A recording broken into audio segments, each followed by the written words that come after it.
আমার নবী বলেন একজন মানুষের তিনজন বন্ধু আছে। কয়জন বন্ধু? আরো জোরে কোন কয়জন? তিনজন বন্ধু।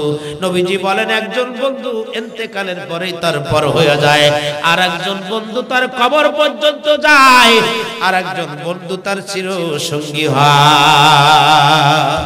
আমার ভাইরা ভালো করে শুনে যাও, তোমার জান্নাতে যাওয়ার আমল শুনে যাও। দোস্তরা আমার, লোকটি তাকায় দেখবে ওর নামে যেই জান্নাত আছে সেই জান্নাতের দরজায় বিশাল বড় একটা তালা লাগানো। কি লাগানো রে ভাই? খারাপ লাগেনি? আমার ভাইরা খারাপ লাগাও, তোমার চক্ষু একদিন বন্ধ হয়ে যাবে। যাবে না, যাবে না, কিছুই নিয়ে যাইতে পারবা না রে ভাই। 3 কান মার্কিন থান আর 3.5 হাত মাটি ছাড়া তোমার কপালে কিছু জুটবে না। জোরে বলেন ঠিক কিনা? কাফন আমার আপন, কবর আমার ঘাঁটি, ওই কবরে যেতে হবে, থাকবে না কেউ সাথী। কাফন আমার আপন, কবর আমার ঘাঁটি, ওই কবরে যেতে হবে, থাকবে না কেউ সাথী। জোরে বলেন ঠিক কিনা? থাকতে হবে নিরালাই, একা একা বাসতলাই, থাকতে হবে নিরালাই, একা একা বাসতলাই।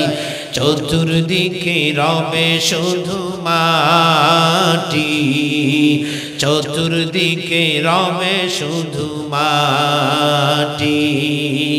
কাফন আমার আপন, কবর আমার ঘাঁটি, ওই কবরে যেতে হবে, থাকবে না কেউ সাথী। জোরে বলেন ঠিক কিনা? মন করনা কি রাশিবে, সওয়াল জবাব করিবে, না পাইলে সওয়ালের জবাব, হাইলে মাসা খুলে ফেলাবে। কথা বলে না কেন? মন করনা কি রাশিবে, সওয়াল জবাব করিবে, না পাইলে সওয়ালের জবাব, শুরু হবে কবরের আযাব। আমল নামা সেদিন তোমার হবে ঘরের বাতি, আমল নামা সেদিন তোমার হবে ঘরের বাতি। ওই কবরে যেতে হবে, থাকবে না কেউ সাথী। দোস্ত ঠিক কিনা বলেন? আমার ভাইরা, তোমার সাথী যা হবে সে আলোচনা শুনে যাও, আর সঙ্গী বানাই নিয়ে যাও রে ভাই। তোমার চক্ষু যেদিন বন্ধ হয়ে যাবে। বন্ধুরা আমার, তো আসেন আমি আমার মূল আলোচনার দিকে চলে যাই। আমি যে আয়াত পড়েছি, এই আয়াতের অর্থ বলার আগে আপনাদেরকে আমার একটা এক্সাম্পল দিতে হবে, আর এক্সাম্পলটা যদি না বুঝেন তাহলে আপনারা আমার ওয়াজ বুঝবেন না। এক্সাম্পলটা হচ্ছে, ধরে নেন আপনার 2টা ছেলে, খুব ভালো করে শুনেন। এই উদাহরণ না বুঝলে আপনাদের আয়াতের অর্থ বুঝতে কষ্ট হবে। কয়টা ছেলে? জোরে বলেন কয়টা? 2টা। ধরে নেন নাম ছিল, একজনের নাম আব্দুল্লাহ আর একজনের নাম আব্দুর রহমান। আব্দুল্লাহ আর আব্দুর রহমান 2টি ছেলে একসঙ্গে ম্যাট্রিক পরীক্ষা দিয়েছে। ম্যাট্রিক পরীক্ষা দেওয়ার পরে রেজাল্ট বের হলো।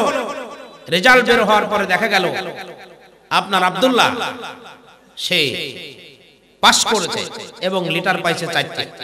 কয়টা? আরো জোরে বলেন কয়টা? 4টা। মতান্তরে আপনার আব্দুর রহমান 4 বিষয় ফেল করে বসে আছে। 2জনই পরীক্ষা দিয়েছে, ভালো করে বুঝেন। একজন 4টা লিটার নিয়ে পাস করছে, আর একজন 4 বিষয় ফেল করে বসে আছে। 2টি খবরই, 2 ছেলের খবর আপনার কান পর্যন্ত পৌঁছেছে। এখন আপনি সচেতন বাবা হলে নিশ্চিতভাবে যদি আপনি জানতে পারেন যে আমার আব্দুল্লাহ 4টে লিটার নিয়ে পাস করেছে, তাহলে এখন কি তার কাছে আবার নতুন করে জিজ্ঞাসা করার দরকার আছে? কি রে আব্দুল্লাহ, তুই বলে 4টে লিটার পাইছো? এটা কি আর বলার দরকার হবে? কিন্তু যেই ছেলেটা আপনার ফেল করেছে সেই ছেলেটার কথাও আপনি জানেন, কিন্তু আপনি সচেতন বাবা হলে আপনি আবার তার কাছে জিজ্ঞেস করবেন, কি রে আব্দুর রহমান, তুই ফেল করলি কেন? বলবেন না? কথা কোন বলবেন না? বলবেন। এমন রাগ হয়ে যেতে পারে আপনার যে একই মাস্টারের কাছে প্রাইভেট পড়াইলাম, একই কলেজের ছাত্র তোমরা, ও পাস করলো লিটার 4টে পেয়ে, তুমি 4 বিষয় ফেল করে বসে আছো, কারণ কি? প্রাইভেটের খরচ তো কম ছিল না, ঠিক কি না বলেন? সমান সমানই ছিল, তুমি কেন ফেল করলে? আমার ভাইরা, আপনি কথা বলবেন, জিজ্ঞাসা করবেন তাকে, হয়তো রাগী বাবা হলে আপনি তার মাকে বলবেন, ডাক দিয়া, শোনো আব্দুল্লাহর মা, আমার এই ছেলের খানা আজকে থেকে আমার হাড়িতে তার খানা বন্ধ, আমার হাড়িতে তার কোনো ভাত নাই। অনেক সময় রাগী বাবা হলে এই ধরনের কথা বলে ফেলে, জোরে বলেন ঠিক কি না? যদিও এটা মনের কথা না। আমার ভাইরা বন্ধুরা, তো এই দৃষ্টান্তটা যদি আমরা বুঝি, উদাহরণটা যদি আমরা বুঝি, তাহলে আমার আয়াতের অর্থ আপনাদের সহজে বুঝে আসে। ভাইরা আমার, কিয়ামতের ময়দানে মানুষ 2 ভাগে ভাগ হয়ে যাবে। কয় ভাগ? জোরে বলেন, কয় ভাগ? আপনাদেরকে একটু জোরে বলতে হবে। 3 জিনিসের সমন্বয় যদি হয় তাহলে ওয়াজ সুন্দর হয়। কয় জিনিসের সমন্বয়? একটা হলো আল্লাহ পাকের রহমত হতে হবে। কার রহমত হতে হবে? আল্লাহ পাকের রহমত হতে হবে। বক্তা শ্রোতা সকলের পরে আমরা আল্লাহ পাকের রহমত কামনা করি, জোরে বলেন ঠিক কি না? 2 নম্বর, যে ভাই মাইক চালান, তার মাইকটা, যিনি কথা বলছেন তার মত অনুযায়ী হতে হবে। মাশাআল্লাহ, ছেলেদের মাইকটা অনেক সুন্দর আছে, সেখানে কোনো প্রবলেম নাই। 3 নম্বরে, আপনারা যারা অত্যন্ত সম্মানিত এলাকাবাসী শ্রোতা হয়ে এই মাটিতে বসেছেন, আপনাদেরকে ওই বক্তা, ওই আলেম যিনি কথা বলছেন, তিনি যদি কিছু জিজ্ঞাসা করেন, তাহলে আপনাদেরকে জোরে সোরে উত্তর দিতে হবে। আমরা পারবো না ইনশাআল্লাহ?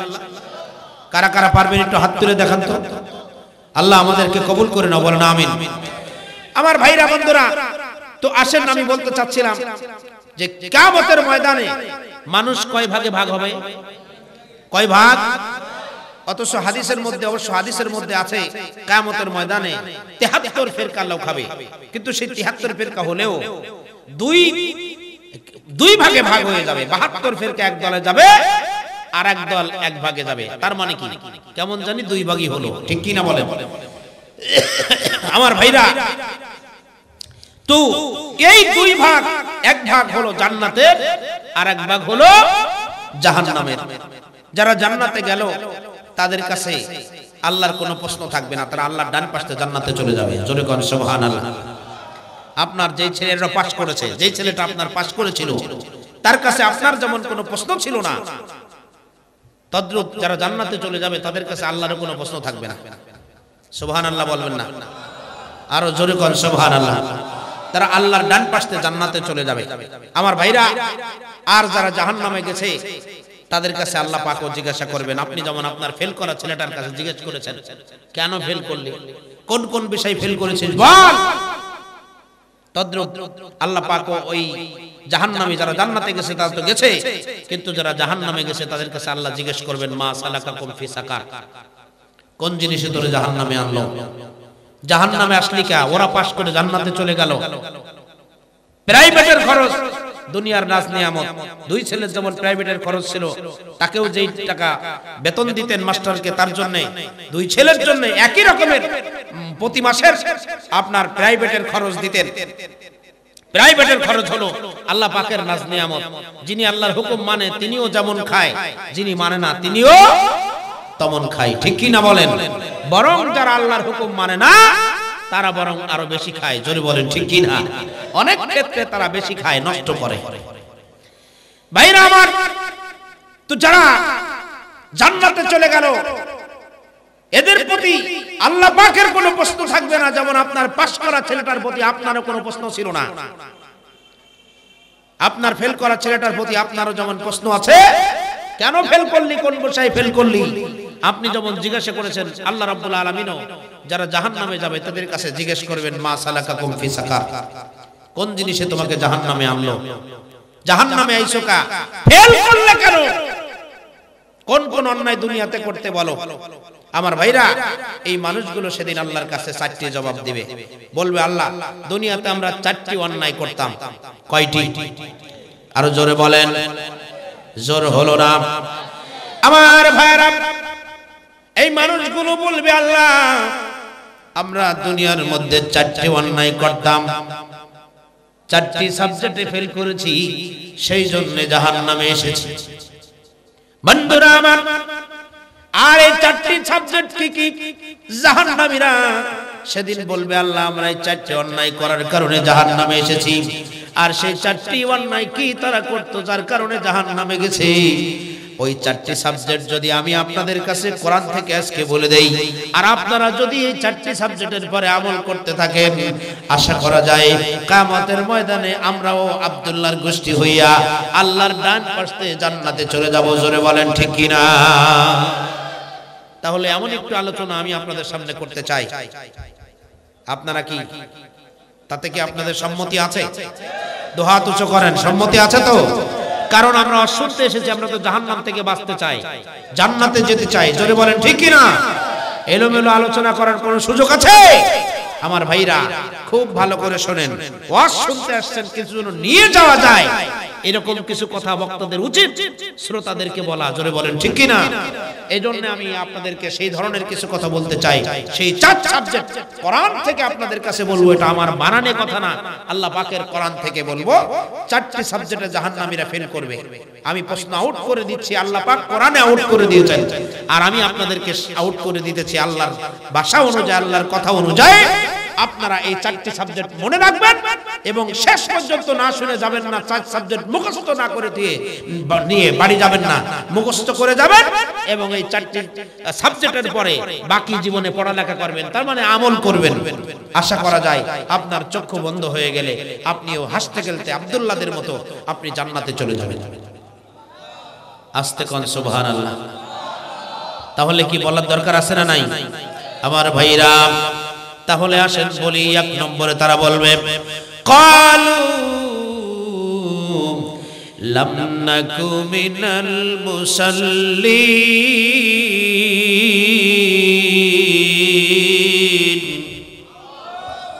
চারটি সাবজেক্টের এক নম্বরে তারা বলবে, আল্লাহ চারটি অন্যায় আমরা দুনিয়ার মধ্যে করতাম, তার এক নম্বরের অন্যায় হলো লাম নাকু মিনাল মুসাল্লিন।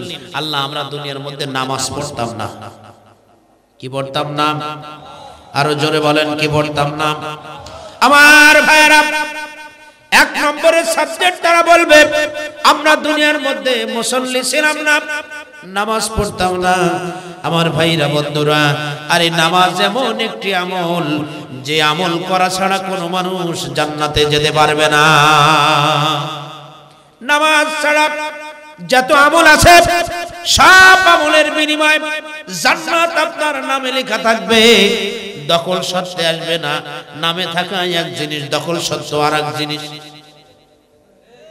মাঠে 5 বিঘা জমি আছে আপনার নামে, কিন্তু অন্যরা দখল করে খায়। আপনি একদিনও ওই জমিতে যেতে পারলেন না, দখল করতে পারলেন না। জমি থাকা আর না থাকা সমান। জোরে কোন ঠিক কিনা? বন্ধুরা আমার, তাহলে নামাজ ছাড়া যত আমল আছে, নামাজ পড়েন না কিন্তু হজ করেছেন, নামাজ পড়েন না গাড়ি গাড়ি টাকা দান করেছেন, নামাজ পড়েন না যত নেক কাজ আছে সব আপনি করেন। আমার ভাইরা, জান্নাত আপনার নামে লেখা থাকবে, কিন্তু দখল সত্ত্বে আসবে না। কিতাব তার প্রমাণ করেছে, কিয়ামতের ময়দানে একজন বেনামাজি মানুষকে আমার আল্লাহ পরীক্ষা করবেন। আল্লাহ ডাক দিয়ে বলবেন, বান্দারে যাও জান্নাতে চলে যাও। বেনামাজি মানুষ নামাজ পড়ে নাই, কিন্তু আল্লাহ বলবেন যা জান্নাতে চলে যা। লোকটি জান্নাতের দিকে দৌড়াবে আর মনে মনে বলবে, দুনিয়ার মৌলবীরা কইছিল নামাজ পড়া ছাড়া জান্নাতে যাওয়া যাবে না, বড় একটা তালা লাগানো, ওর জান্নাতের চাবি ওর কাছে না। আমার ভাইরা, যে ওয়াজ দরকার সেই ওয়াজ করি, শুনে দাও। আমার ভাইরা, 20 বছর 21 বছরে পাড়া দিয়েছি আমি, 21 বছর ধরে শুধু ওয়াজ মাহফিল করি। যদিও 2 বছর হলো আপনাদের কাছে এসেছি। আমার ভাইরা, ওয়াজ করে করে দেখলাম মানুষগুলোর আমলের কথা বলা দরকার। কারণ চক্ষু বন্ধ হয়ে গেলে যেই জিনিসগুলো লাগবে সেটার ওয়াজ যদি না হয়, সেটার নাম ওয়াজ না, সেটার নাম হয় আওয়াজ।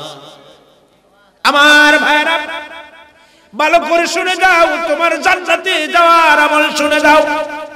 দোস্তরা আমার, লোকটি তাকায় দেখবে ওর নামে যেই জান্নাত আছে সেই জান্নাতের দরজায় বিশাল বড় একটা তালা লাগানো। কি লাগানো রে ভাই? খারাপ লাগেনি আমার ভাইরা? খারাপ লাগাও, তোমার চক্ষু একদিন বন্ধ হয়ে যাবে। যাবে না, যাবে না, কিছুই নিয়ে যাইতে পারবা না রে ভাই। 3 কান মার্কিন থান আর 3.5 লাখ মাটি ছাড়া তোমার কপালে কিছু জুটবে না। জোরে বলেন ঠিক কিনা?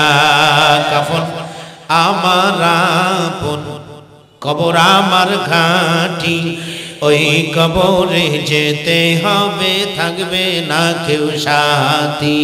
কাফন আমার আপন, কবর আমার ঘাঁটি, ওই কবরে যেতে হবে, থাকবে না কেউ সাথী। জোরে বলেন ঠিক কিনা?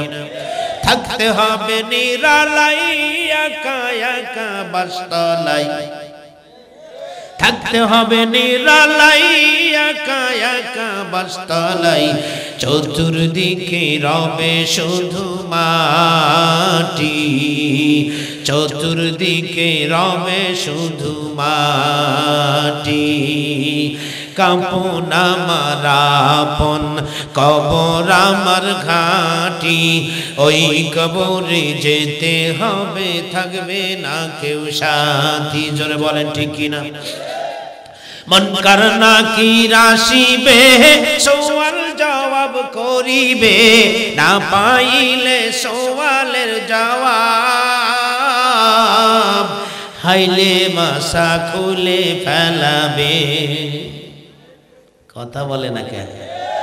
মন করনা কি রাশিবে, সওয়াল জবাব করিবে, না পাইলে সওয়ালের জবাব,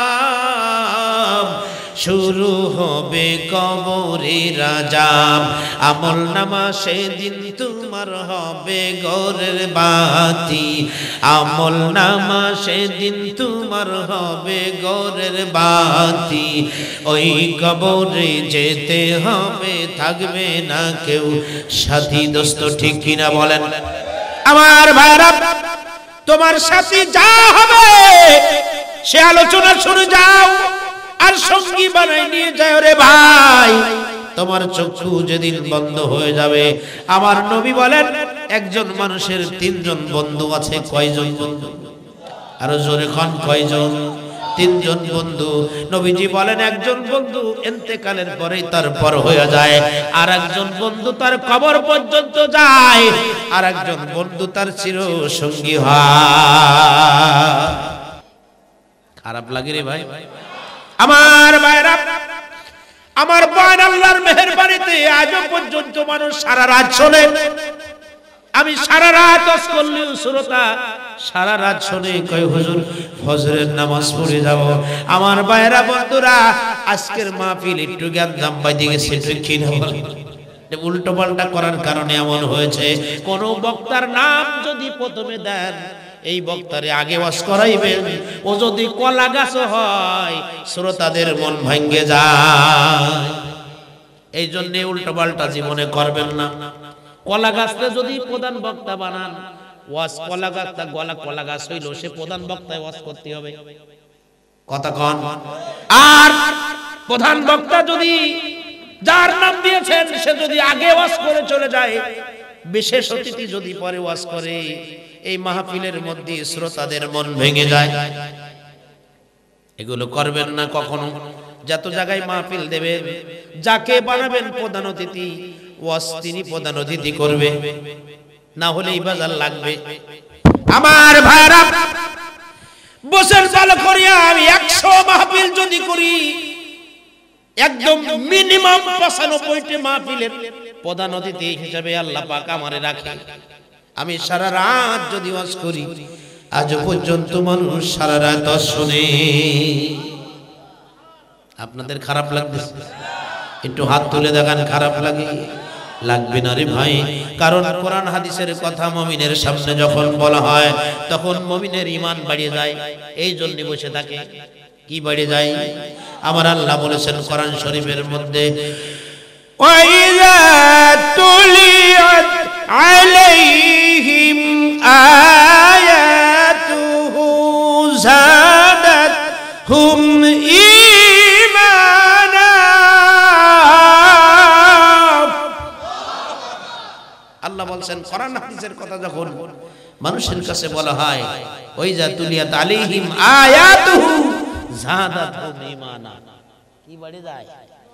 ঈমান বাড়ে যায়। ওয়া আলা রাব্বিহিম ইয়াতাওয়াক্কালুন, তারা আল্লাহর পরে তাওয়াক্কুল করে ফেলে, তখন তাদের মন আল্লাহর দিকে বেশি ঝুঁকে পড়ে। জোরে করেন সুবহানাল্লাহ।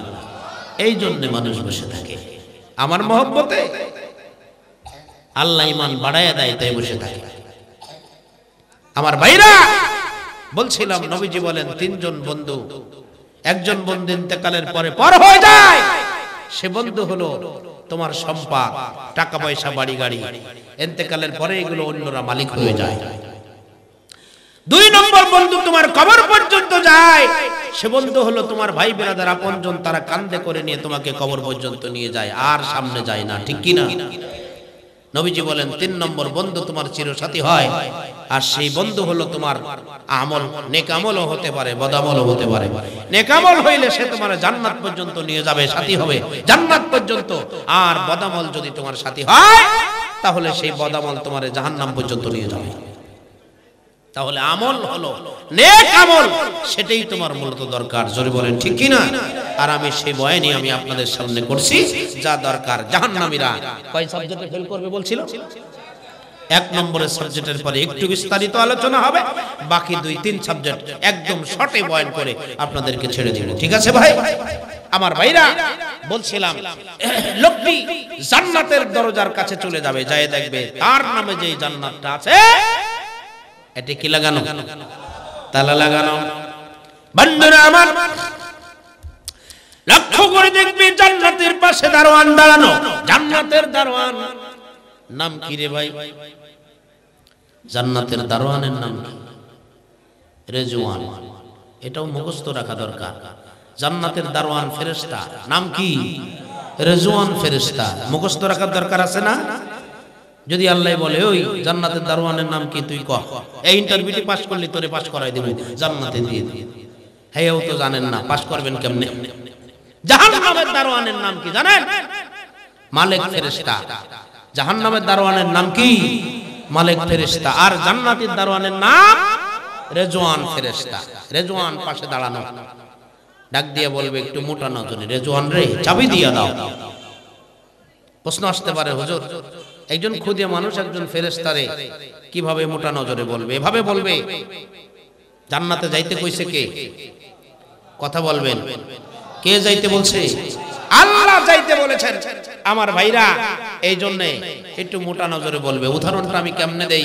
এই এলাকার মধ্যে একজন মানুষ যদি 100 খুন করে সে জেলে যায়, জেলে যাওয়ার পরে আমার ভাইরা প্রধানমন্ত্রী ফোন করে যদি বলে ও 100 খুন করেছে, তাতে কি হয়েছে? লোকটি আমার লোক, তাকে ছেড়ে দেওয়া হোক। প্রধানমন্ত্রী যদি এমন একটা ফোন দিয়ে দেয়, তাহলে তাকে কি জেলে রাখা যাবে? কথা বলেন। জেল দারোগা যদি এসে ও দেখে জেল দারোগার গেট খুলতে দেরি হয়েছে, এক লাঠি দিয়া 33টা দাঁত ফেলাই দেবে। কি কথা কন? প্রধানমন্ত্রী বের হইতে বলেছে, জেল দারোগার কোনো মূল্য ওর কাছে নাই। জোরে বলেন ঠিক কি না? যেহেতু আল্লাহ জান্নাতে যেতে বলেছে, দারোয়ানের কোনো মূল্য ওর কাছে নাই। দারোয়ানের কাছে একটু মোটা নজরে বলবে, দারোয়ান চাবি দিয়া দাও। বন্ধুরা আমার, দারোয়ানের সাথে আমার আল্লাহর সাথে কথা হয়। আমার আল্লাহ ডাক দিয়ে বলে, দারোয়ান রে, আমার বান্দাকে পাঠাইছি আমি পরীক্ষা করার জন্য। খবরদার, ও যা বলে তা তুই মেনে নে। চনকন সুবহানাল্লাহ। আমার ভাইরা বন্ধুরা, দারোয়ান নরম মেজাজে ডাক দিয়ে বলবে, আল্লাহর বান্দা রে, তোর নামের কোন চাবি আমার কাছে না। লোকটি চিন্তা করবে, কি ব্যাপার, আমার কাছে চাবি নাই, দারোয়ানের কাছে নাই, আমার রুমে জান্নাতে তালা লাগানো, তাহলে আমার চাবিকে আল্লাহ দিতে ভুলে গেল? আল্লাহ কি বলে? একটু জোরে বলেন, বলে। আমার ভাইরা, আল্লাহ যদি ভুলে যায় পৃথিবী কি চলবে? আরো জোরে কর। আমার ভাইরা, আল্লাহ ভুলে গেলে পৃথিবী চলবে না। উদাহরণটা কেমনে দেওয়া যায়? আল্লাহ যে বলে না, আপনাদের এই বিশ্ব রোডে গাড়ি যখন চলে রাত্রের বেলায় দেখবেন এত দ্রুত গাড়ি চলে, ড্রাইভার সাহেব যদি কতক্ষণ যদি ভুলে যায়, ড্রাইভিং করা ভুলে যায়, গাড়ি কি রাস্তায় চলবে? আর যখন রাস্তায় চলবে না, অ্যাক্সিডেন্ট করবে। আমার ভাইরা বন্ধুরা, তো ধরে নেন একজন পরিবহনের ড্রাইভার সাহেব 60 জন প্যাসেঞ্জার নিয়ে গাড়ি চালায় যাচ্ছে। ড্রাইভার যদি গাড়ি চালানো ভুলে গেলে অ্যাক্সিডেন্ট করলে 60 জন প্যাসেঞ্জার মারা যাইতেও পারে। কথা ঠিক কিনা জোরে বলেন। আমার ভাইরা, একজন পরিবহনের ড্রাইভার 60 জন প্যাসেঞ্জার লইয়া গাড়ি চালায় গেলে, সে যদি ড্রাইভিং ভুলে গেলে অথবা ঘুমায় গেলে গাড়ি যদি অ্যাক্সিডেন্ট করে 60 জন প্যাসেঞ্জার সব মারা যাওয়া সম্ভব হয়। মহান পৃথিবীর মালিক যে আল্লাহ, আসমানে ড্রাইভিং করেন যে আল্লাহ, জমিনে ড্রাইভিং করেন যে আল্লাহ, গ্রহ নক্ষত্র ড্রাইভিং করেন যে আল্লাহ, সব কিছুর পরিচালনা করেন যে আল্লাহ, ওই আল্লাহ রাব্বুল আলামিন যদি কতক্ষণ ভুলে যায়, পৃথিবী কি চলবে নাকি এক গ্রহ আর এক গ্রহের সঙ্গে লাগবে? কথা কোন ঠিক কিনা? লাগবে না, লাগবে না। সূর্য আর কাজ করবে না, চাঁদ আর কাজ করবে না, গ্রহ নক্ষত্র আর কাজ করবে না, রাত দিন আর হবে না। আমার ভাইরা, সবকিছু ঠিক আছে না নাই? আছে না নাই? তাহলে বোঝা গেল আল্লাহ রাব্বুল আলামিন ভোলে না। জোরে বলেন ঠিক কিনা? আমার ভাইরা, মানুষ অনেক সময় ঘুমায় গেলে ভুলে যায় মূল্যবান হাতে একটা জিনিস নিয়ে আছেন, মূল্যবান জিনিস। আপনার ঘুম এসে গেছে, তো এই মূল্যবান জিনিসটাকে আপনার হাতে এখন থাকবে না, পড়ে যাবে। আরো জোরে কান, থাকবে না, পড়ে যাবে। আমার আল্লাহ কোরআন শরীফের মধ্যে বলেন, আমি আল্লাহর ঘুমেও ধরে না, হাতটাকে ঘুম আসে না, হাতটাকে ঘুমের যে তন্দ্রা ভাব এটাও আমারে ধরে না। জোরে কান সুবহানাল্লাহ। আল্লাহ পাক কোরআনের মধ্যে বলেন, লা তাখুযুহু সিনাতু ওয়ালা নাওম। সুবহানাল্লাহ। আল্লাহ বলেন, আমার ঘুমে ধরে না, আমার ঘুমের যে একটা ভাব আসে, তন্দ্রা ভাব, এরকম করে না মানুষ, ঝিমটি মারে, এইরকম তন্দ্রা ভাবও আমি আল্লাহকে ধরে না। জোরে করে সুবহানাল্লাহ। কারণ আল্লাহ যদি ঘুমায় যায়, পৃথিবী চলবে না, সব শেষ হয়ে যাবে। ঠিক কিনা বলে? তাহলে বোঝা গেল আল্লাহ কি করে না? বলে না। কিন্তু লোকটি মনে মনে বলবে, আল্লাহ মনে হয় ভুলে গেছে। বন্ধুরা আমার, কিতাবের মধ্যে লেখে, লোকটি এবার আল্লাহর কাছে আসবে। আল্লাহর কাছে এসে ডাক দিয়ে বলবে, আল্লাহ, তোমার জান্নাতে যাইতে বললে চাবি দিলা না। আল্লাহ গো, আমার চাবি কই? আমার চাবি দিয়ে দাও। আল্লাহ ডাক দিয়ে বলবে, বান্দারে, তোর নামের কোনো চাবি আমার কাছে নাই। এই বেনামাজি ভাইরা, আল্লাহ কি বলবেন? তোর নামের কোনো চাবি আমার কাছে নাই। লোকটি বলবে, আল্লাহ, তোমার কাছে নাই, দারওয়ানের কাছে নাই, আমার কাছে নাই। আল্লাহ, তো আমার চাবি কোন জায়গায়? আল্লাহ ডাক দিয়ে বলবে, বান্দা, তোর চাবি হলো দুনিয়া। তোর চাবি কোন জায়গায়? লোকটি বলবে, বুঝলাম না আল্লাহ, আমার চাবি দুনিয়ায়। তার মানে আল্লাহ বলবেন, বান্দা, তুমি কি দুনিয়ায় শোনো নাই? আস-সালাতু মিফতাহুল জান্নাহ। এই বেহেশতের চাবির নাম হলো নামাজ। তুমি নামাজ নামো চাবিটা দুনিয়া থেকে কি সংগ্রহ করে আনছিলা? তার মানে নামাজ পড়েছো কি তুমি? বন্ধুরা আমার, লোকটি আল্লাহর সামনে সরাসরি মিথ্যা কথা বলবে। আল্লাহ জিজ্ঞেস করবে, বান্দা, নামাজ পড়েছিলে কিনা? নামাজ নামো চাবি তুমি আনছিলে কিনা? লোকটি আল্লাহর সামনে সরাসরি কি বলবে? মিথ্যা বলবে।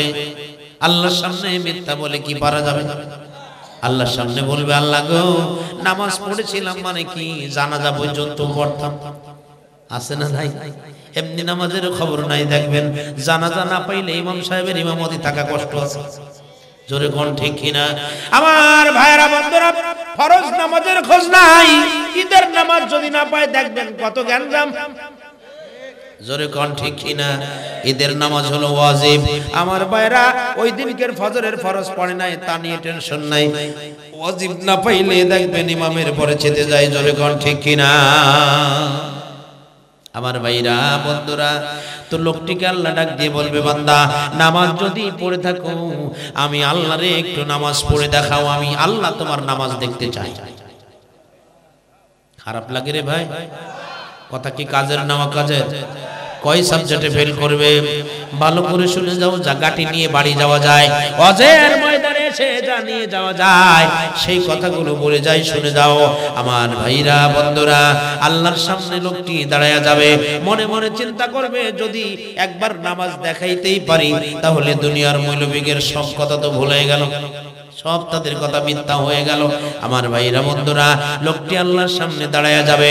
ভাইরা আমার, আল্লাহর সামনে দাঁড়ায়া নামাজ পড়ার চেষ্টা করবে, কিন্তু কেমনে নামাজ পড়তে হয়, কেমনে রুকু দিতে হয়, কেমনে সিজদা দিতে হয় তাও তো শেখে নাই। কথা বল। অনেক মানুষ আছে না, মন দেখবেন এখনো সহিভাবে রুকু দিতে পারে না, সহিভাবে সিজদা দিতে পারে না, আছে না নাই? আমার ভাইরা, নামাজের মধ্যে দাঁড়ায়া মুসল্লি দেখবেন খালি উপরের দিক তাকায়, ফ্যান কয় ফাঁকে ঘুরতেছে। হুজুর প্রত্যেক দিন কয় মিনিট, 5 মিনিট লাগে, 4 মিনিট লাগে, আজকে তো হুজুর 7 মিনিট লাগাই দিল। নামাজের মধ্যে দাঁড়ায় ঘড়ির দিক তাকাই থাকে, আছে না নাই? জোরে কোন আছে না নাই? মুসল্লি যে কত ধরনের তার ঠিক নাই। আমার ভাইরা, এক মুসল্লি তো ইমাম সাহেবের ভুলই ধরে বসে। ভুল কি? মুসল্লি বলে একদিন জোহরের নামাজ পড়তেছে, ডাক দিয়ে বলতেছে, হুজুর আপনার আজকে নামাজ হয় নাই। কেন? কয় না, নামাজ 3 রাকাত হয়েছে। ইমাম সাহেব মনে করলো 3 রাকাত হতেও তো পারে, ভুল তো হইতেও পারে। ইমাম সাহেবের মনে মনে আবার চিন্তা করতেছে, আমার নামাজ তো মনে হয় 4 রাকাতই হয়েছে। অন্য মুসল্লিদের কাছে জিজ্ঞেস করতেছে, ভাই উনি তো বলছে 3 রাকাত, আপনারা কি করেন? ওরা কয় না হুজুর, নামাজ তো 4 রাকাতই হয়েছে।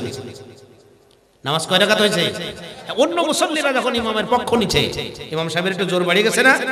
এখন ইমাম সাহেব জিজ্ঞেস করতেছে, ভাই আমারও তো মনে হয় নামাজ আমি 4 রাকাতই পড়াইছি, অন্য মুসল্লিরা বলে 4 রাকাত, আপনি 3 রাকাত বলেন, তার দলিল কি?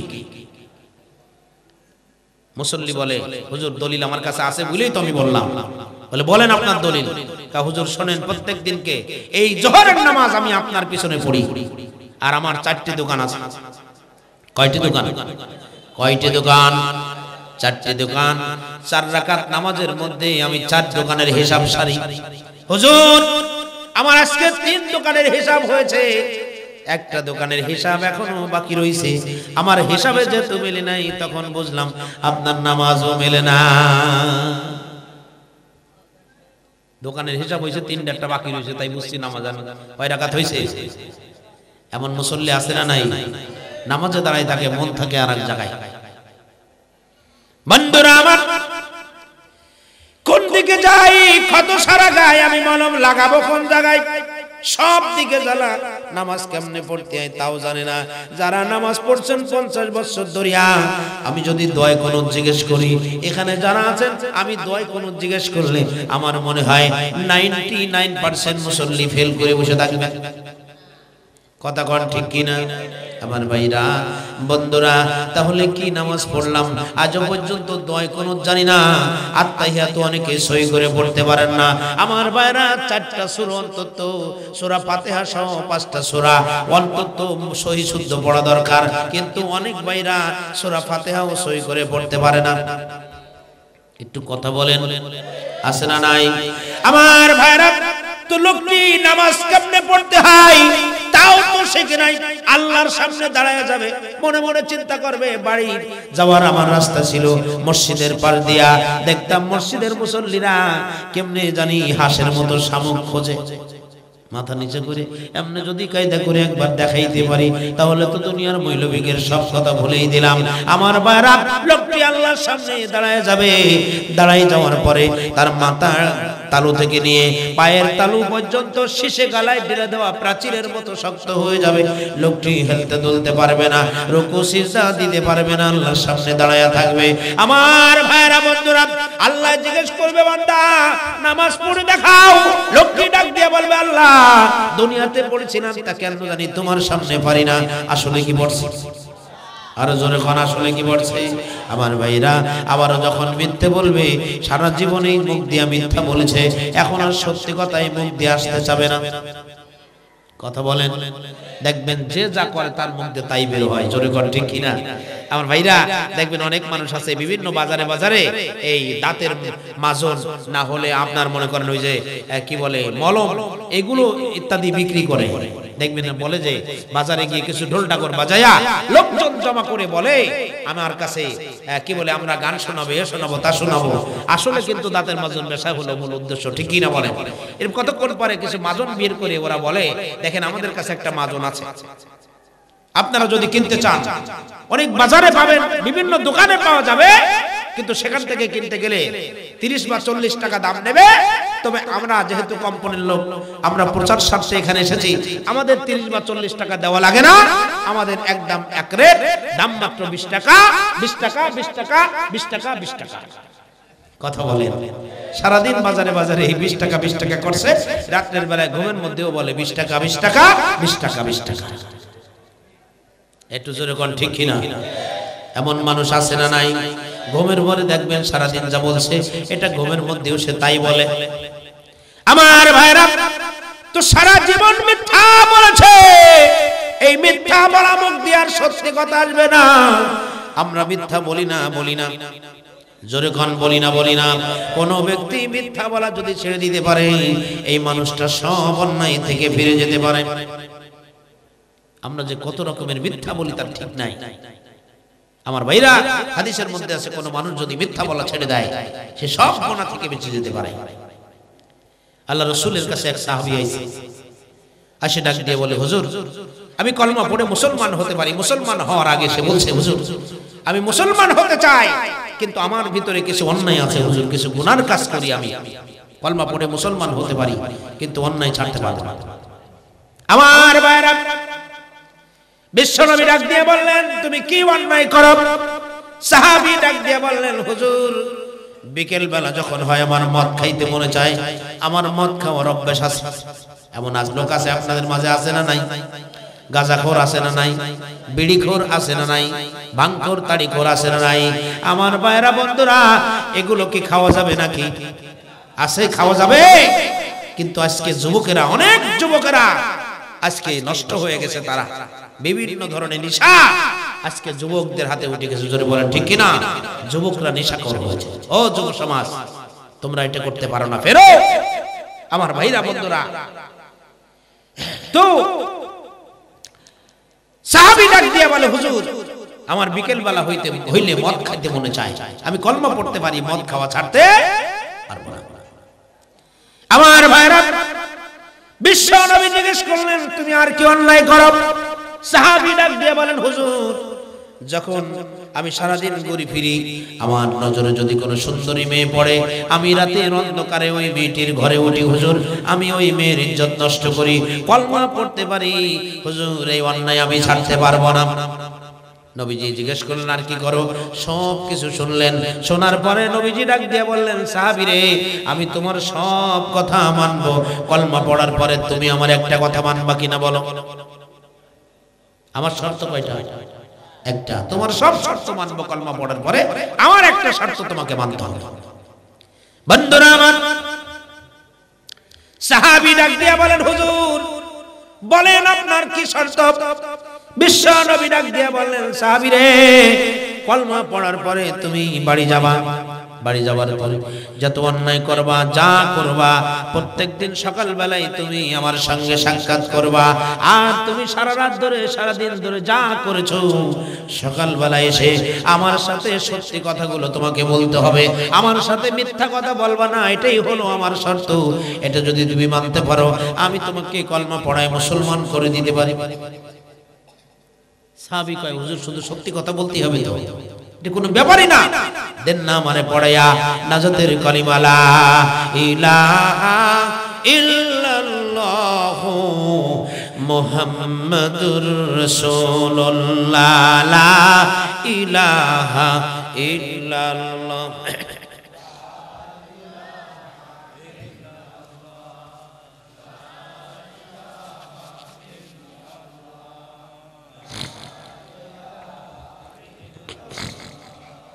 লা ইলাহা ইল্লাল্লাহ, লা ইলাহা ইল্লাল্লাহ মুহাম্মাদুর রাসূলুল্লাহ সাল্লাল্লাহু আলাইহি ওয়াসাল্লাম। আমার ভাইরা, আপনাদের কি খারাপ লাগে? খারাপ লাগলে ছেড়ে দেই। মন চাচ্ছে? কথা কি ভালো না খারাপ? কাজের নাওয়া কাজের কথা শুনে যাও, এগুলো কাজের ওয়াজ শুনে যাও। সাবজেক্ট কয়টা? জাহান্নামীরা কয় সাবজেক্টে ফেল করবে? এক সাবজেক্টের পরে ওয়াজ হচ্ছে, বাকিগুলো শর্টে বলে শেষ করব, শুনে যাও আমার ভাইরা বন্ধুরা। তো বলতে চাচ্ছিলাম, ওই যে লোকটি বেনামাজি আল্লাহর সামনে মিথ্যা কথা বলবে, আর এই মিথ্যা বলা সব গুনার মা। কোন মানুষ যদি মিথ্যা ছেড়ে দিতে পারে, সব গুনাহ থেকে বেঁচে যেতে পারে। আমি एग्जांपल স্বরূপ হাদিস আপনাদের সামনে পেশ করতেছি, জোরে বলেন ঠিক কি না? আমার ভাইরা, সাহাবী কলমা পড়ে বাড়ি চলে গেছে, বাড়ি যাইয়া মদ খায় কোন সময়? আরো জোরে, আর একটু জোরে বলেন। বিকেল বেলায় মদ খায়। আমার ভাইরা, বিকেল বেলায় যাইয়া সাহাবী মদের বোতল হাতে নিছে। বন্ধুরা আমার, মদের বোতল হাতে নেওয়ার পরে মনে পড়ে গেছে, বিশ্ব নবীর সাথে তো আমাকে সত্যি কথা বলা লাগবে। আমি আল্লাহর নবীর সামনে যাইয়া কেমনে বলবো আমি মদ খেয়েছিলাম? সাথে সাথে মদের বোতল টান মারে ফেলে দিয়েছে। জোরে জোরে কন্না সুবহানাল্লাহ। আমি নবীজির কাছে যে কি করে বলবো আমি মদ খেয়েছিলাম? আমার ভাইরা বন্ধুরা, সারাদিন করে ফিরে যেই মেয়েটি নজরে পড়েছে রাতের অন্ধকারে, মেয়েটির ঘরে চলে গেছে, দরজার পাশে দাঁড়িয়েছে, ঘরে উঠবে এমন সময় মনে পড়ে গেছে, হারে নবীর সামনে তো আমার সত্যি কথা বলা লাগবে। আমি আল্লাহর নবীর সামনে যাইয়া সকালবেলায় কেমনে বলবো আমি অমুক মেয়ের ঘরে উঠেছিলাম? বন্ধুরা আমার, সাহাবী সেখান থেকে ফেরত এসেছে, রাত পয়ে গেছে। সকালবেলায় সাহাবী বিশ্ব নবীর কাছে ফজরের নামাজ পড়ে বিশ্ব নবীর কাছে যায়, বলি ইয়া রাসূলুল্লাহ, ইয়া হাবিবাল্লাহ, কি ট্যাবলেট আপনি আমারে খাওয়ালেন? একই ট্যাবলেটে আমার জীবনের সমস্ত রোগ ভালো হয়ে গেছে। জোরে জোরে কন্না সুবহানাল্লাহ। আমার ভাইরা, এই জন্য কোন মানুষ যদি মিথ্যা বলা ছেড়ে দিতে পারে, ওই লোকটা সব অন্যায় থেকে বেঁচে যেতে পারে। জোরে কন্না সুবহানাল্লাহ। এরা কলমা পড়া মুসলমান, আমরাও কলমা পড়া মুসলমান। দুই মুসলমানের মধ্যে পার্থক্য আছে না নাই? হাদিসের মধ্যে আছে। আমার ভাইরা বন্ধুরা, এক সাহাবী যুবক মানুষ কলমা পড়ে বাড়ি রওনা করেছে। যেতে যেতে রাস্তার মধ্যে সন্ধ্যে লেগে গেছে। দেখি রাস্তার মধ্যে মাঠের ভিতরে একটা সরসী সুন্দরী রূপসী মেয়ে দূর থেকে যুবককে দেখে ভয়ে থরথর করে কাঁপতেছে, রাস্তার পাশে চুপ করে বসে গেছে। না জানি এই যুবকের হাত থেকে আমি বাঁচতে পারবো না। যুবক দূর থেকে তাকায় দেখে মেয়েটি আমার দিকে ভয় পায়। যুবক দূর থেকে ডাক দিয়ে বলে, ওগো মা, মা বলে ডাক দিয়েছে। তুমি চিন্তা করো না, তুমি নির্দ্বিধায় তোমার গন্তব্যস্থলে চলে যাও। তুমি জানো না কিছুক্ষণ আগে আমি আমার পশুত্বকে খতম করে দিয়ে আমি বিশ্ব নবীর হাতে হাত দিয়ে মুসলমান হয়েছি। এইরকম সুবহানাল্লাহ। এই যে সুবহানাল্লাহ আমরা বলতে চাই না, আলহামদুলিল্লাহ বলতে চাই না, সুবহানাল্লাহর কত লাভ জানেন? হাদিসের মধ্যে আছে, কোন ব্যক্তি যদি একবার সুবহানাল্লাহ বলে, এই ব্যক্তির আমলনামায় উহুদ পাহাড় পরিমাণ নেকি হয়। কোন ব্যক্তি যদি একবার আলহামদুলিল্লাহ বলে, তারপর ওই ব্যক্তির আমলনামায় উহুদ পাহাড় পরিমাণ নেকি হয়। হাদিসে আছে, কোন ব্যক্তি যদি একবার আল্লাহু আকবার বলে, কি বলে? আল্লাহু আকবার। নবীজি বলেন, মালাউ মা বাইনাস সামাই ওয়াল আরদ, আসমান জমিনের মধ্যে যে খালি জায়গা আছে, এই খালি জায়গাটা নেকে পরিপূর্ণ হয়ে যায়। তো আমরা যদি বলি তাহলে তো এরকম নেকি পাবো। আর যদি চুপ করে বসে থাকি, ভালো লাগতেছে কথা, তালমারি বসে আছেন আমার ভাইরা, তাহলে কিন্তু এই নেকি আমরা পাবো না। জোরে বলেন ঠিক কি না? কারণ আমরা নেকি অর্জন করতে এসেছি এবং এখান থেকে কিছু আমলের কথা শিখতে এসেছি। জোরে বলেন ঠিক কি না? আমার ভাইরা, তাই বলছিলাম, ওই যে লোকটি বেনামাজি আল্লাহর সামনে সরাসরি মিথ্যা কথা বলবে, মনে আছে আপনাদের? ডাক দিয়ে বলবে, আল্লাহ নামাজ পড়ছিলাম, মানে কি সব নামাজ পড়েছি, আসলে মিথ্যা কথা বলেছে, প্র্যাকটিক্যালও সে পড়তে পারবে না। আল্লাহ জিজ্ঞেস করবে, বান্দা নামাজ পড়ছিলে?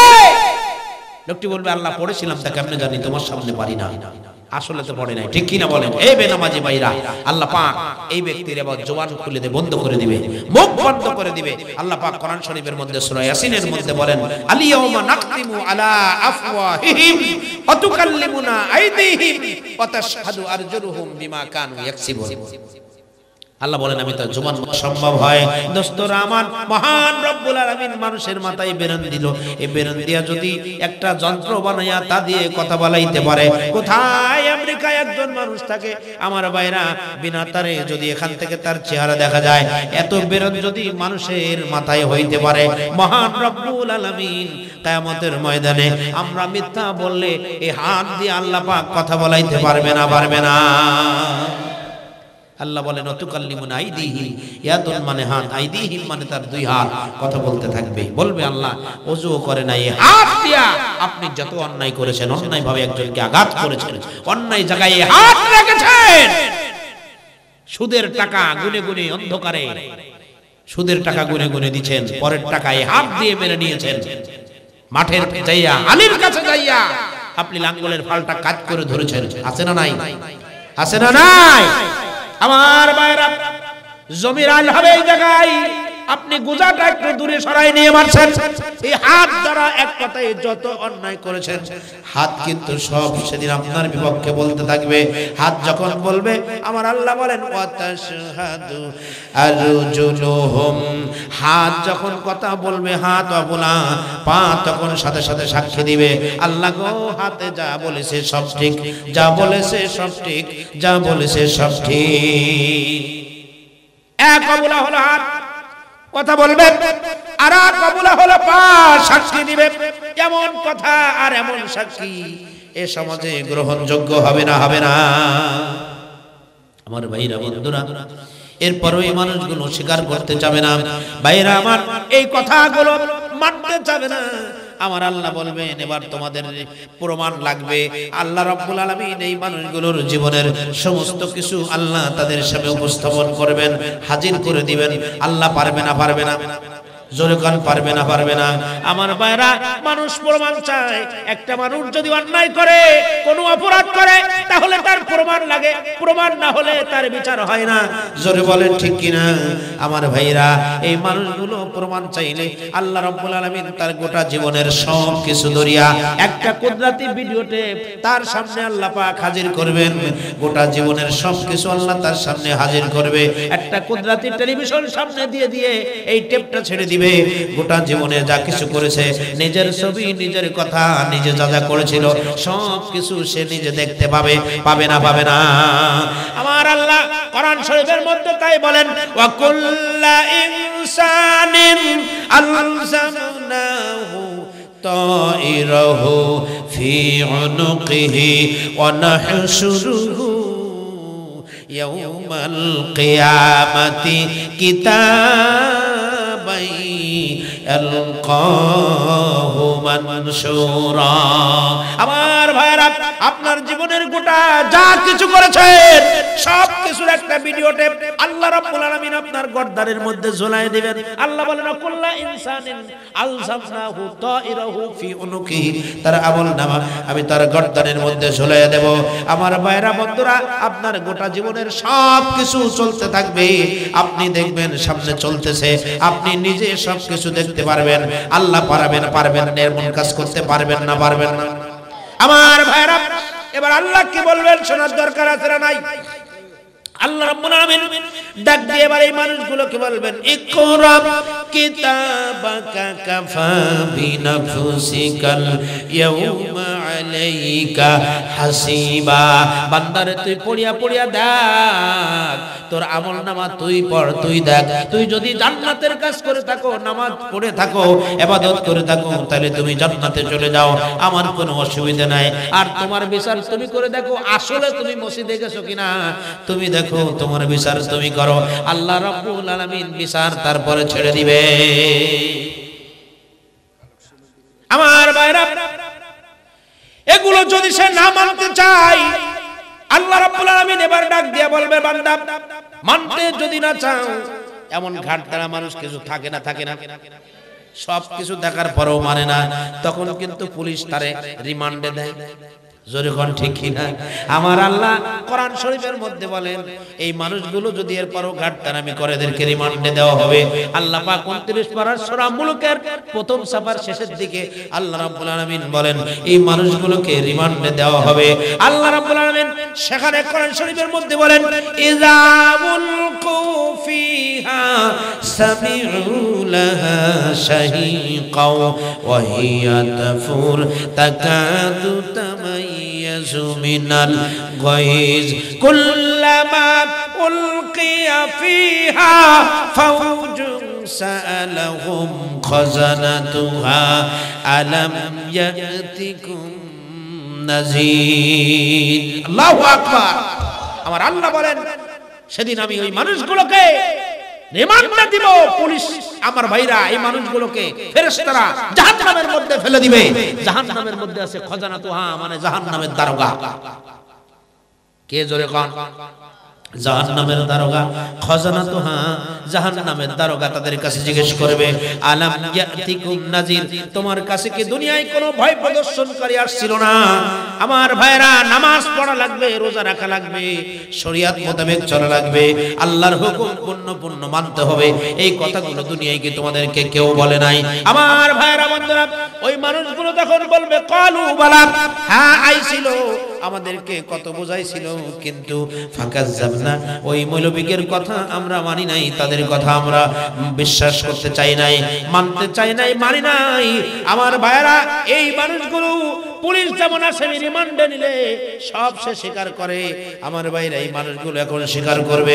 আল্লাহ রাব্বুল আলামিন কোরআন শরীফের মধ্যে বলেন, এই মানুষগুলো এখন বলবে, লাউ কুন্না নাসমাউ আও নাকিলু মা কুন্না ফি আসহাবিস সাঈদ। এই মানুষগুলো বলবে, আমরা যদি ওই মৌলবীদের কথা, ওই আলেমদের কথা, আমাদেরকে যারা বুঝাইছিল তাদের কথাগুলো যদি আমরা শুনতাম আর বুঝতাম, মা কুন্না ফি আসহাবিস সাঈদ, তাহলে এই কষ্টদায়ক জাহান্নামের মধ্যে এই শাস্তি আমাদেরকে ভোগ করতে হতো না। ভাইরা আমার, তারা জাহান্নামে চলে যাবে। তাহলে নামাজ না পড়লে বেহেশতে যাওয়া যাবে না। তাই বলছিলাম, জাহান্নামীরা কয় সাবজেক্টে ফেল করবে? 4 সাবজেক্টে। 1 নম্বরে তারা বলবে, আমরা নামাজ পড়তাম না। আর এই নামাজ না পড়লে বেহেশতে যাওয়া যাবে না, আমি অন্তত মোটামুটি আপনাদেরকে বুঝাইতে পারছি। জোরে বলেন ঠিক কিনা? তাহলে নামাজ পড়ার দরকার আছে না নাই? আছে না নাই? কারা নামাজ পড়বেন? 5 ওয়াক্ত আর নামাজ কামাই দিবেন না।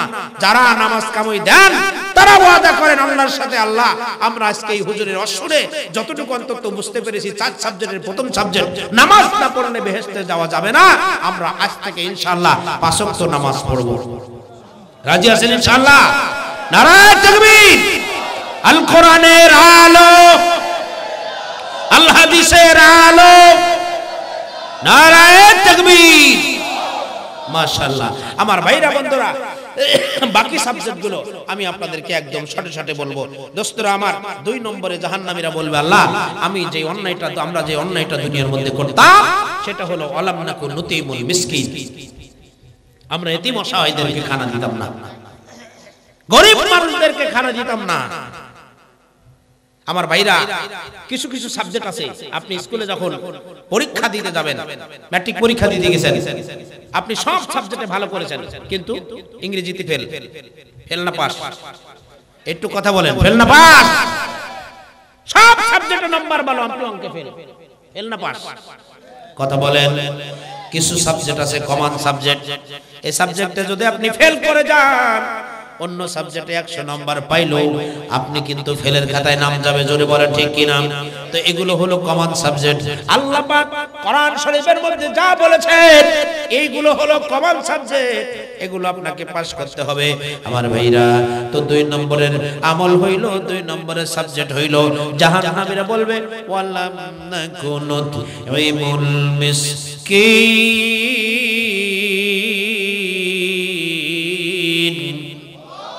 তারা বলবে, আল্লাহ, দুনিয়ার মধ্যে 2 নম্বরে আমরা যে অন্যায় করতাম সেটা হলো এতিম অসহায়দেরকে খানা দিতাম না, গরিব মানুষদেরকে তাদের জন্য দান করা দরকার ছিল, এটা আমরা করতাম না। এটা কি আমার কথা না কোরআনের কথা?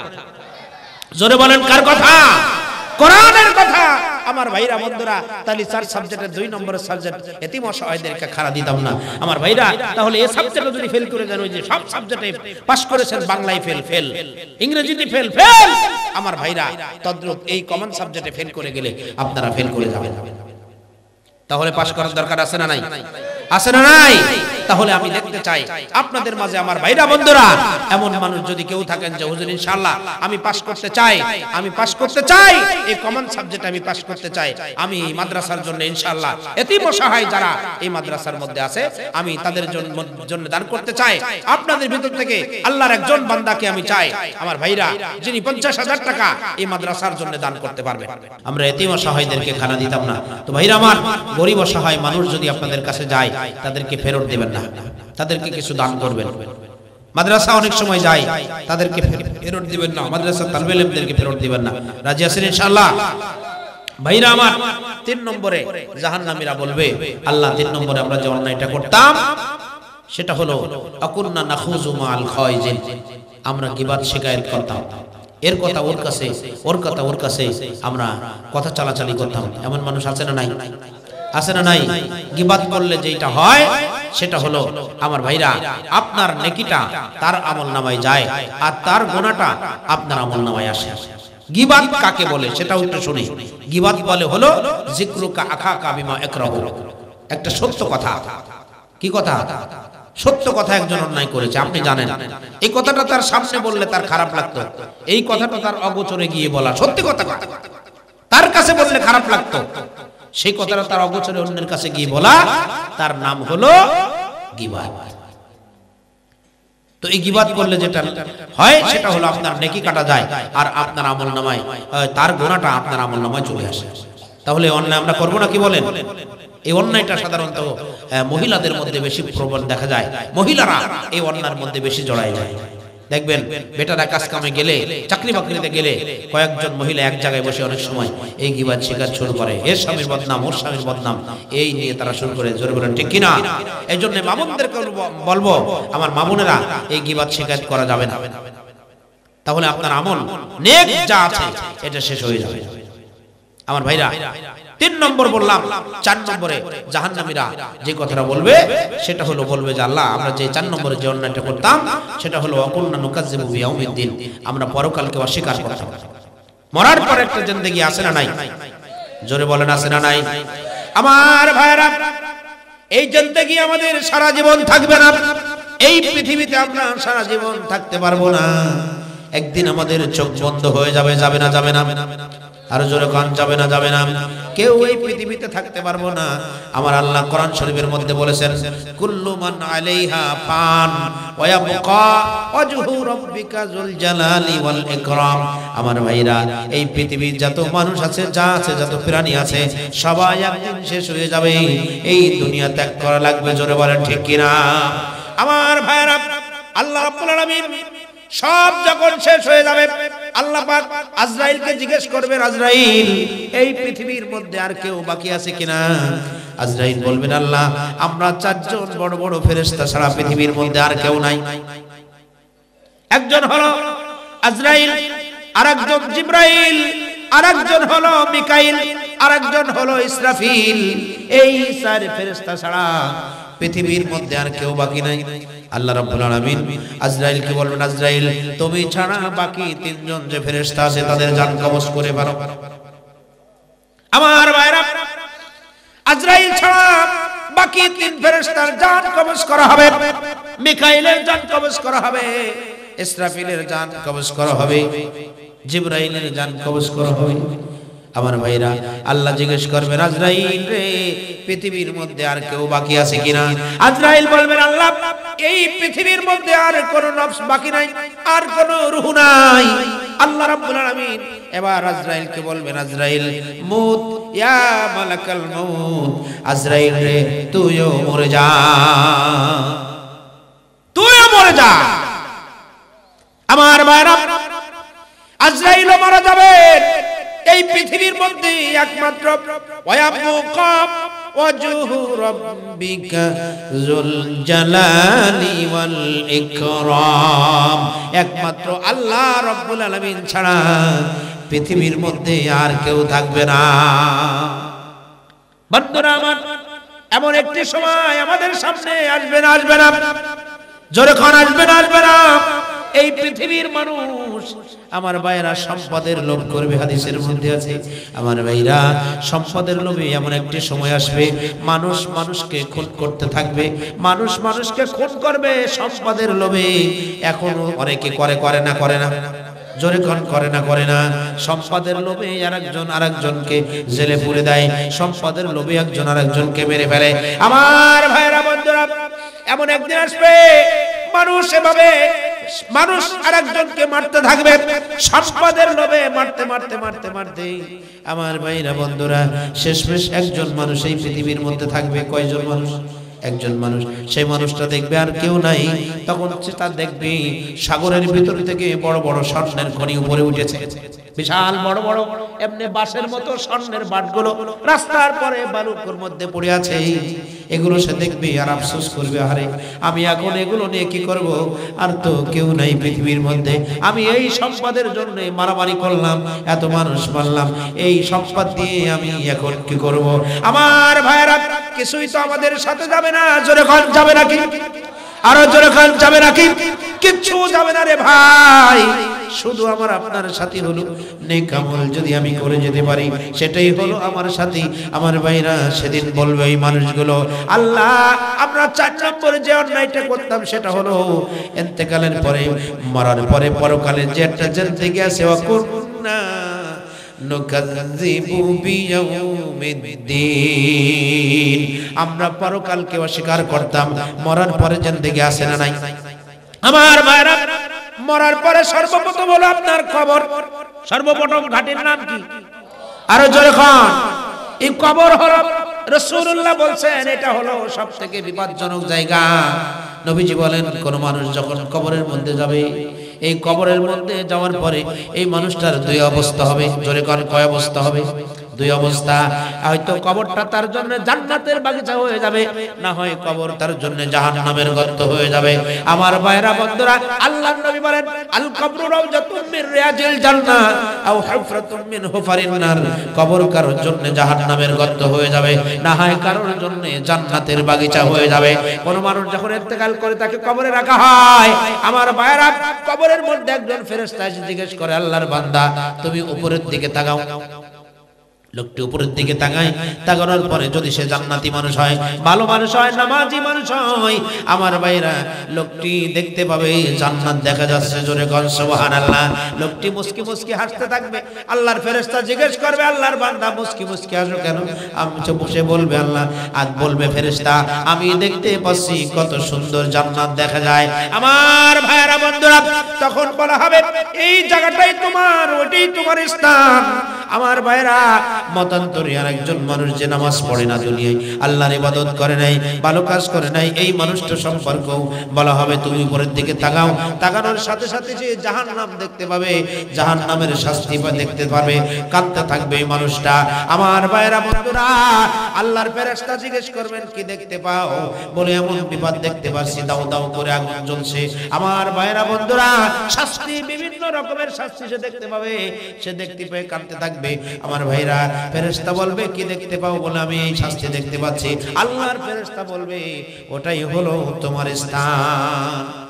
ভাইরা আমার, আমি নামাজের কথা বলছিলাম, বেনামাজি হইয়া যদি এই কবরের মধ্যে যান, আল্লাহর নবী বলেন এই কবরের মধ্যে 3 ধরনের শাস্তি তোমার হবে। কয় ধরনের? একটু জোরে বলেন, কয় ধরনের শাস্তি? 1 নম্বরের শাস্তি হইল কবরটা তোমার জন্য সংকীর্ণ করে দেওয়া হবে। কবরের মাটি তোমাকে এমন ভাবে চাপ দেবে, আমার ভাইরা, এক পাজরের হাড্ডি আর এক পাজরের মধ্যে এমন গেড়ে যাবে। আমার ভাইরা বন্ধুরা, এটা কি সহ্য করতে পারবো নাকি বলেন? আরো জোরে করে সহ্য করতে পারবো? যদি সহ্য করতে না পারি, নামাজ ছাড়ো না। আমার ভাইরা, 2 নম্বরের শাস্তি হলো এই মানুষটার কবরের মধ্যে আগুন জ্বালাই দেওয়া হবে। কবরের মধ্যে দাও দাও করে আগুন চলে যাবে। আমার ভাইরা, অনেক মানুষ তো এমন দেখা যায় এখনো দুনিয়ার মধ্যে মাঝে পেপার পত্রিকার মধ্যে দেখা যায়, একজন মানুষকে কবরের মধ্যে দিয়েছে, তার কবরের মধ্যে দাও দাও করে আগুন চলে গেছে। জোরে বলেন ঠিক কিনা? আমার ভাইরা, তো 2 নম্বরের শাস্তি, বেনামাজি হইয়া যদি কবরে যাও, কবরের মধ্যে 2 নম্বরের শাস্তি তোমার হবে। আমার ভাইরা, কবরের মধ্যে তোমার জন্য আগুন জ্বালাই দেওয়া হবে। এটা দুনিয়ার আগুন না রে ভাই, এটা হলো জাহান্নামের আগুন। দুনিয়ার আগুন আর জাহান্নামের আগুনের মধ্যে পার্থক্য হলো আসমান জমিন। জোরে বলেন ঠিক কিনা? হাদিসের মধ্যে আছে, কোন মানুষ জাহান্নামী যদি হয়, জাহান্নামী কোন মানুষকে যদি জাহান্নামের আগুন থেকে উঠায় আনিয়া তাকে যদি দুনিয়ার আগুনের মধ্যে ছেড়ে দেওয়া হয়, এই মানুষটার দুনিয়ার আগুনের মধ্যে এয়ার কন্ডিশন মনে হবে, তার ঘুম এসে যাবে। দুনিয়ার আগুন তার এয়ার কন্ডিশন মনে হবে।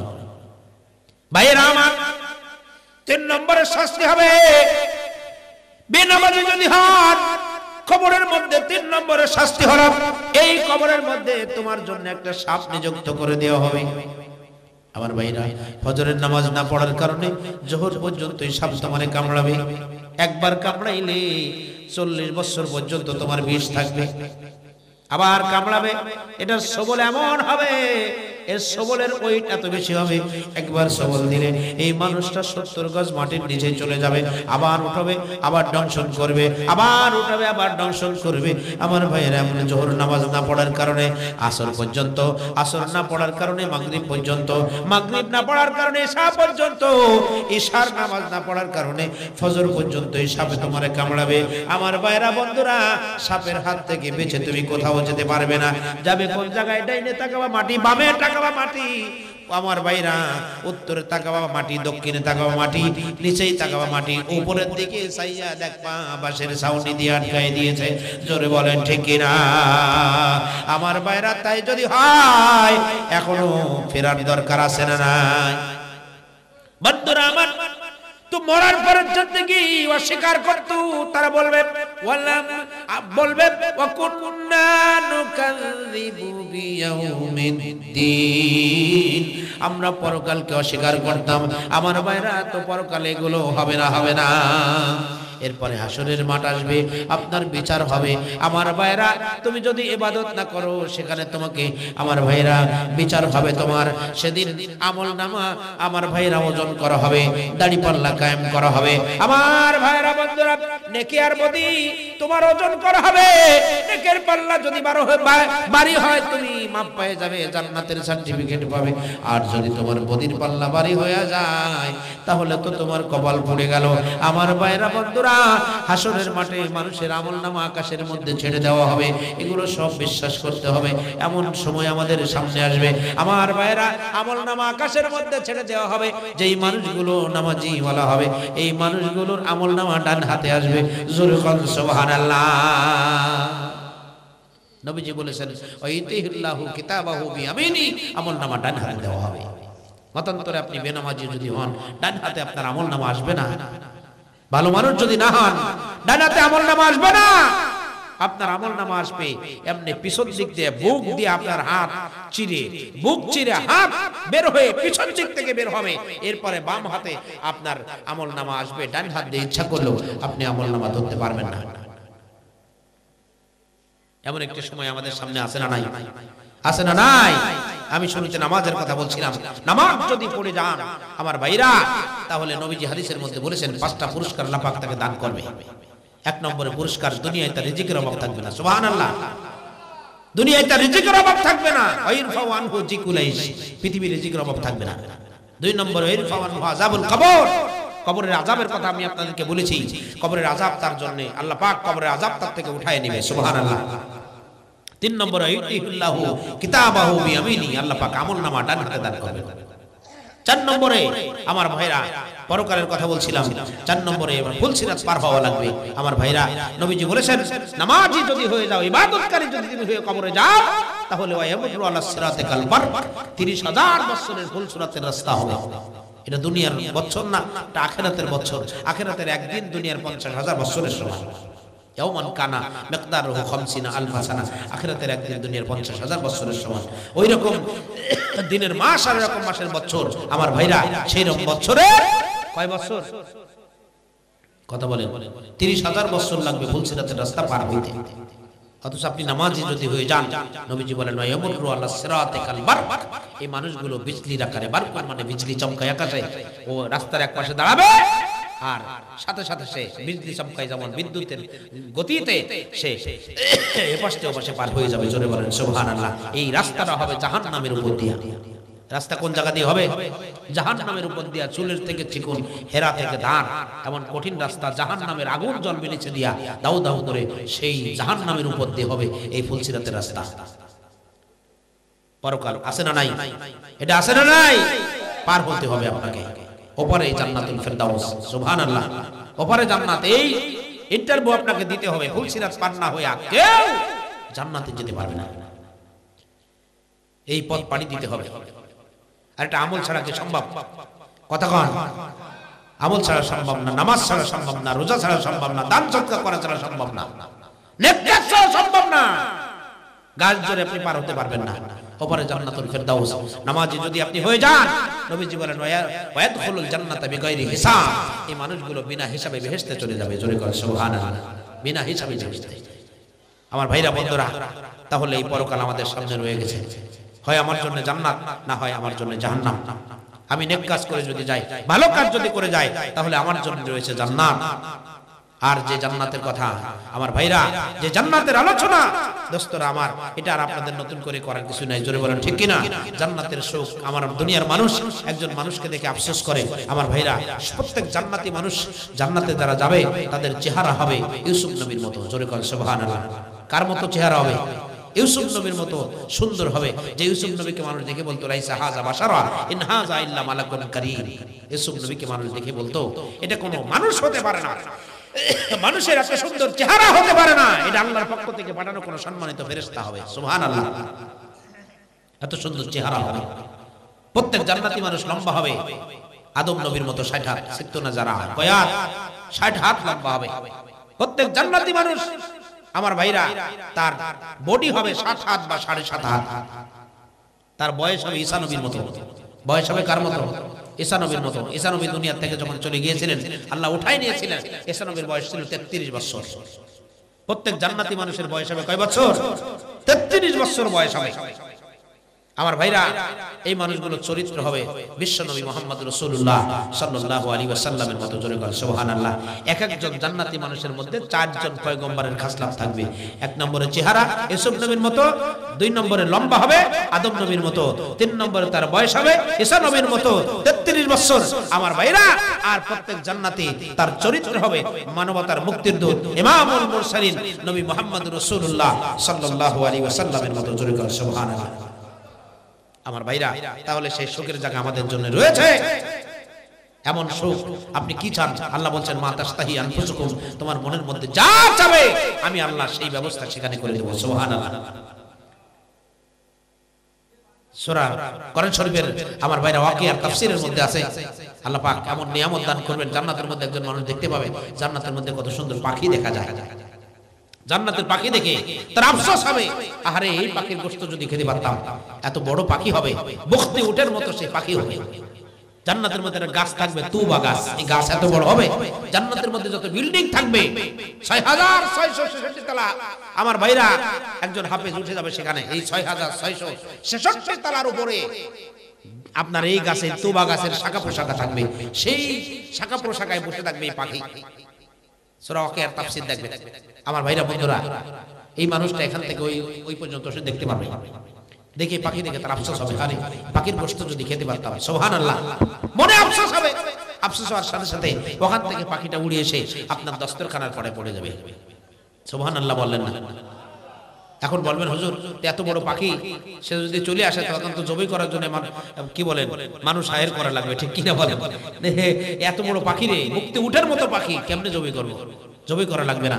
আপনার দস্তরখানার মধ্যে যখন পড়বে, সাথে সাথে পাখি আল্লাহর হুকুমে আপনার চাহিদা মোতাবেক ভুনা হয়ে যাবে, রান্না হয়ে যাবে, আপনি খেয়ে যাবেন, খাইতে থাকবেন। এক পাশ খাবেন, আপনার পেট ভরবে না, আরেক পাশে যাবেন, ও পাশে শুরু করবেন, এ পাশে তো অটো আবার বুক হয়ে যাবে। জোরে বলেন সুবহানাল্লাহ। এরপরে খাইতে খাইতে একসময় আপনার পেট ভরে যাবে। যখন পেট ভরে যাবে, আল্লাহর হুকুমে পাখিটা আবার জিন্দা হয়ে আবার আপনার সামনে দিয়ে উড়ে গিয়ে ওই গাছের ডালের পরে বসে থাকবে। জোরে বলেন সুবহানাল্লাহ। কি চাই? এমন সুখের জায়গা আল্লাহ পাক পরকালে রেখেছেন, জান্নাতে রেখেছেন।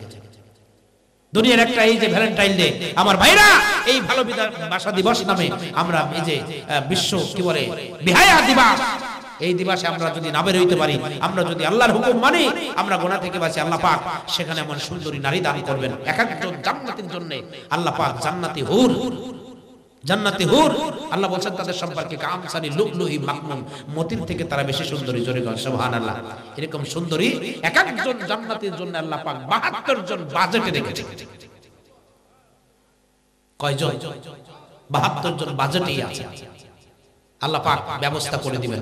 এখন আমার মা বোনরা বলবে হুজুর, তাহলে বেটারা যদি 72 জন পায়, তাহলে আমরাও তো আল্লাহর হুকুম মানি, নামাজ তো আমরাও পড়ি, ইবাদত তো আমরাও করি, আমাদের কি হবে?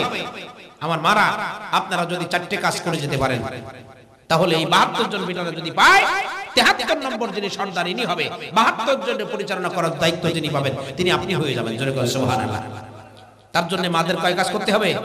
4 কাজ। 1 নম্বরে নামাজ, 2 নম্বরে রোজা, 3 নম্বরে স্বামীর কথা মতো চলা, স্বামীর খেদমত করা। কিন্তু এই কাজে মহিলারা বড় পিছে রয়ে গেছে। জোরে বলেন ঠিক কিনা? মহিলারা স্বামীর খেদমত করতেই চায় না, স্বামীর কথা মতো চলতেই চায় না। অনেক মা বোনরা আছে, আবার অনেক মা বোনরা আছে আলহামদুলিল্লাহ স্বামীর প্রত্যেকটা কথা তারা মেনে চলে। জোরে বলেন ঠিক কিনা? আমার ভাইরা বন্ধুরা, আমার মা বোনরা 4 কাজ করতে হবে, তাহলে আপনি সন্তানিনী হয়ে যাবেন। নামাজ, রোজা, স্বামীর কথা মতো চলা। 4 নম্বরে হলো পর্দা করা। এই 4 কাজ, নামাজ, রোজা, স্বামীর খেদমত, পর্দা। নামাজ, রোজা, স্বামীর খেদমত, পর্দা। এই 4 কাজ যদি আপনি করেন, তাহলে এই বেটা যদি 72 জন পায়, 73 নম্বর আপনি সন্তানিনী হয়ে যাবেন। 72 জনের পরিচালনা করার দায়িত্ব আল্লাহ পাক আপনার উপর অর্পণ করবেন। জোরে বলেন সুবহানাল্লাহ। তাহলে আমার মা বোনদের জন্য সেখানে কোনো অভাব নাই। জোরে বলেন ঠিক কিনা?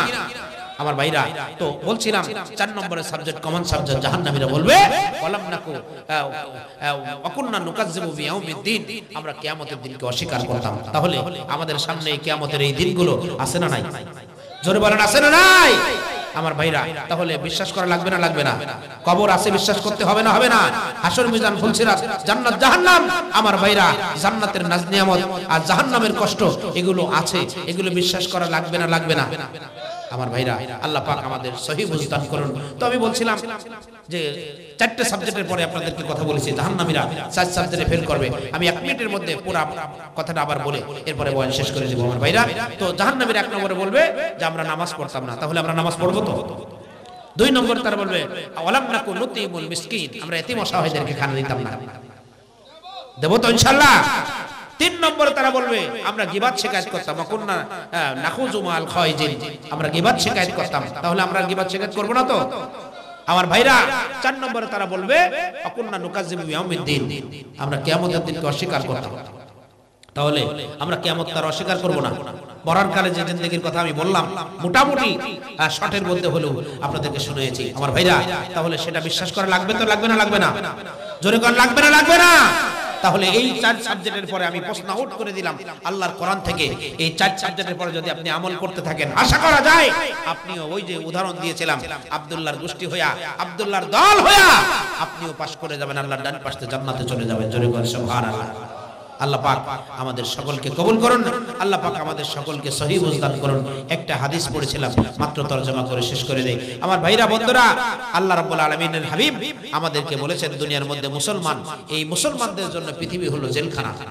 আর দুনিয়া সিজনুল মুমিনিন ওয়া জান্নাতুল কাফিরিন, যারা মুমিন তাদের জন্য হলো জেলখানা, আর যারা কাফের অমুসলিম তাদের জন্য দুনিয়াটা হলো জান্নাত, আমাদের জন্য জেলখানা।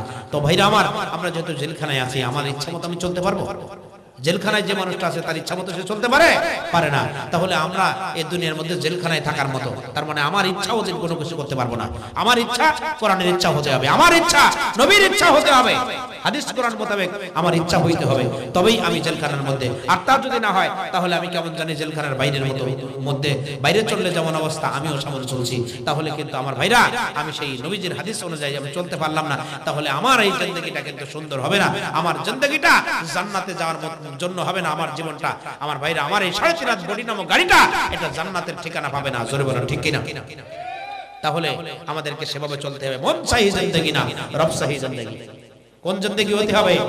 রব চাহি জিন্দেগি। আল্লাহ যা চান, নবী যা চান, আমাকে আপনাকে সেটা মেনে নিতে হবে। আল্লাহ পছন্দ করেন না, নবী পছন্দ করেন না, আপনি সেটা করতে পারবেন না। নাকি করবেন? আলেমদের দিকে চোখ রাঙায় তাকাবেন, কতক্ষণ গরম দেবেন, ইমাম সাহেবের যায় বকা দেবেন, আমার ভাইরা হাত ভেঙে কি বলে জেলখানার মধ্যে পুড়ে দেবেন, গাড় মটকাই দিবেন। আমার ভাইরা, ওলামা একরাম ওয়াজ করতে গেলে তাদের বাধা দেবেন। এমন মানুষ আছে না নাই? খবরদার খবরদার আমার ভাইরা, এগুলো করতে যাবেন না। এগুলো সব কোরআন হাদিস বিরোধী কাজ। বাস আপনি জেলখানার মধ্যে আছে, যা ইচ্ছা করতে পারবেন না। আপনার চাওয়াটা কোরআন চেয়েছে কিনা, আপনার চাওয়াটা হাদিস চেয়েছে কিনা, আপনাকে সেটাই চাইতে হবে।